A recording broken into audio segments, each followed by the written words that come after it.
Hey guys, இன்றைக்கு video பார்ப்போம். தமிழகத்தில் சட்டமன்ற உறுப்பினர்களின் மொத்த எண்ணிக்கையின்படி 234 உறுப்பினர்கள் இருக்காங்க. ஸோ அமைச்சர்கள் எண்ணிக்கை 36 வரை இருக்கலாம். அதாவது 234இல் 15 விழுக்காடு.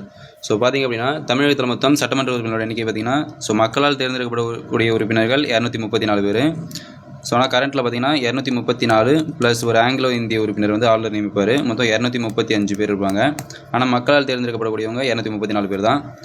ஸோ அப்படி பார்க்குறப்ப அமைச்சர்கள் எண்ணிக்கை பார்த்திங்கன்னா 234ல் 15% இருக்கணும். ஸோ 15% இருந்தது அப்படின்னா 36 பேர். ஸோ தமிழ்நாட்டில் இருக்கக்கூடிய அமைச்சர்கள் எண்ணிக்கை 234 சட்டமன்ற உறுப்பினர்களில் 15 விழுக்காடு. ஸோ அப்படி பார்க்குறப்ப 36 பேர் இருக்கணும். சென்ட்ரலில் பார்த்திங்க அப்படின்னா ஸோ இந்த 36 அப்படியே இன்ட்டு டபுள் பண்ணிங்க அப்படின்னா 72. ஸோ பிரைம் மினிஸ்டரையும் சேர்த்து சென்ட்ரலில் பார்த்திங்கன்னா 72 அமைச்சர்கள் இருப்பாங்க. அதே மாதிரி சென்ட்ரலில் இருக்கக்கூடிய மக்களவை உறுப்பினர்கள், மக்களால் நேரடியாக தேர்ந்தெடுக்கப்படக்கூடிய உறுப்பினர்கள் பார்த்திங்கன்னா 543 பேர். மீதி இருக்கக்கூடிய 2 பேர் பார்த்திங்கன்னா இங்கே ஆளுநர் நியமிப்பார், அங்கே பார்த்திங்கன்னா குடியரசுத் தலைவர் நியமிப்பார். ஸோ அப்படி பார்க்குறப்ப அமைச்சர்களோட எண்ணிக்கை பார்த்திங்கன்னா மக்களால் நேரடியாக தேர்ந்தெடுக்கப்படக்கூடிய சட்டமன்ற உறுப்பினர்களில் 15 விழுக்காடு இருக்குன்னு தெரிஞ்சுக்கோங்க.